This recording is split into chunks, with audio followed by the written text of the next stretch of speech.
ভারত পাকিস্তানের মধ্যে cricket series নিয়ে এবার মুখ খুলেছেন শহীদ আফ্রিদি। মাত্র কয়েকদিন আগেই ভারত পাকিস্তানের মধ্যে নিয়মিত টেস্ট সিরিজ আয়োজনের দাবি জানিয়েছিলেন রোহিত শর্মা। এবার ভারতীয় অধিনায়কের সাথে সুর মিলিয়েছেন পাকিস্তানের সাবেক অধিনায়ক আফ্রিদিও। রাজনৈতিক বৈরিতায় দুদেশের মধ্যে দ্বিপাক্ষিক ক্রিকেট সিরিজ হচ্ছে না এক যুগের বেশি।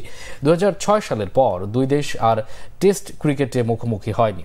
আইসিসি ইভেন্টেই শুধু দুদেশ একে অপরের বিপক্ষে খেলেছে, অথচ ভারত পাকিস্তানের ম্যাচের উত্তাপ এবং উত্তেজনা এখন অ্যাশেজ সিরিজের চেয়েও কয়েক গুণ বেশি। ক্রিকেট বিশ্বের সেরা আকর্ষণই বলা হয় ভারত পাকিস্তান মহারণ। কিন্তু দুই প্রতিবেশী রাষ্ট্রের মধ্যে রাজনৈতিক বিরোধে বারবার পথ হারাচ্ছে দুদেশের মধ্যে দ্বিপাক্ষিক সিরিজগুলো। সাম্প্রতিক পাকিস্তানের সামা টিভিকে দেওয়া এক সাক্ষাৎকারে আফ্রিদি বলেছেন, ভারত বনাম পাকিস্তানের মধ্যে ক্রিকেটের সিরিজ হওয়া খুবই প্রয়োজন। রোহিত শর্মাকে সমর্থন করে আফ্রিদি আরও বলেছেন, ভারত অধিনায়কের মন্তব্য খুবই পজিটিভ। রোহিত ভারতের একজন প্রতিনিধি।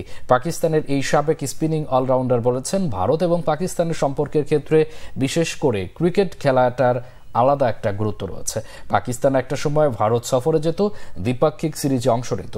দুই প্রতিবেশী দেশের ক্রিকেটের জন্য এই সিরিজের গুরুত্ব অনেক বেশি। রোহিত শর্মা এবং শহীদ আফ্রিদি ছাড়াও অতীতে জাভেদ মিয়াঁদাদ, ওয়াসিম আকরামদের মতো ক্রিকেটাররা দুই দেশের দ্বিপাক্ষিক সিরিজ আয়োজনের গুরুত্বের কথা তুলে ধরেছেন। প্রয়োজনে নিরপেক্ষ ভেন্যুতে হলেও এই সিরিজ আয়োজনের দাবি দুদেশের বর্তমান ও সাবেক ক্রিকেটারদের মধ্যে।